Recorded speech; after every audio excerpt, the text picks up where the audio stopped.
Sejumlah negara dilaporkan mulai meninggalkan dolar AS sebagai mata uang dalam bertransaksi. Hal ini dilakukan dalam sebuah gerakan yang dikenal sebagai dedolarisasi. Dalam upaya ini, negara-negara tersebut akan beralih menggunakan mata uang lokal maupun yuan Cina saat melakukan transaksi. Berikut deretan negara yang mulai bergerak meninggalkan dolar AS. Presiden Vladimir Putin menyatakan bahwa 2/3 dari perdagangan bilateral antara Rusia dan Cina dilakukan dalam mata uang rubel dan renminbi. Kedua negara ini juga memiliki 80 proyek bilateral penting senilai 165 miliar dolar AS. Mereka bekerja sama dalam bidang energi, rekonstruksi pesawat sipil, pembuatan kapal, dan manufaktur mobil. Tak hanya itu, Putin juga mendukung penggunaan yuan Cina dalam transaksi antara Federasi Rusia di Asia, Afrika, dan juga Amerika Latin. Selain Putin, Presiden Cina Xi Jinping juga mengumumkan bahwa Cina akan menggunakan yuan untuk membeli gas alam cair dari Uni Emirat Arab. Dilaporkan, kesepakatan tersebut terjadi antara perusahaan minyak lepas pantai nasional Cina milik negara dan perusahaan Prancis Total Energies. Hal ini merupakan kabar yang berarti bagi Cina karena perusahaan Eropa bersedia melakukan transaksi dalam yuan bukan dolar AS lagi. Brasil juga tak ketinggalan untuk ikut meninggalkan dolar AS. Tak hanya berdagang dengan menggunakan mata uang lokal, Presiden Brazil Luiz Inácio Lula da Silva menyatakan ia mendukung pembuatan mata uang baru untuk perdagangan antara Rusia, India, Cina, dan Afrika Selatan. Ia juga meminta negara-negara BRICS berhenti menggunakan dolar AS dalam perdagangan lintas batas.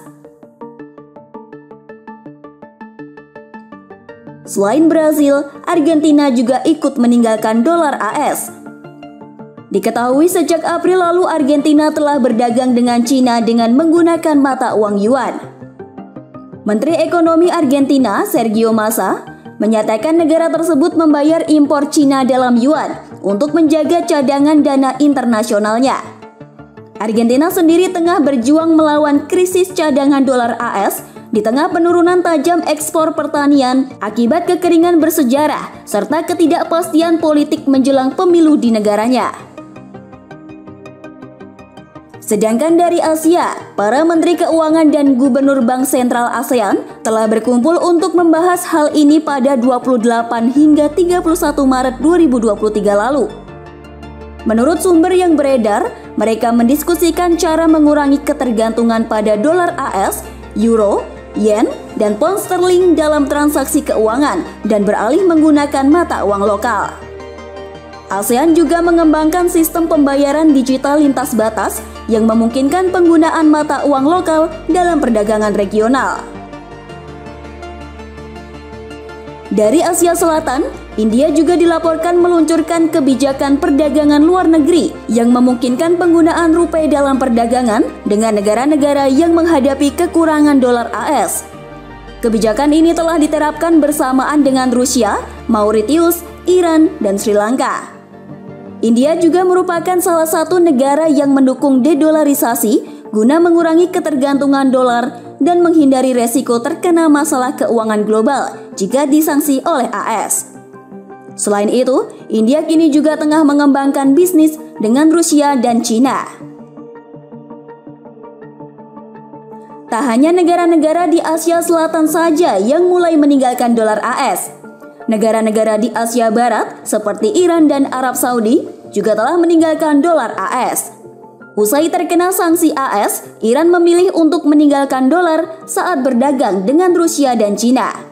Sementara Arab Saudi dan negara anggota Organisasi Negara-negara Pengekspor Minyak Bumi atau OPEC beralih menggunakan kontrak petrodolar dalam bertransaksi minyak.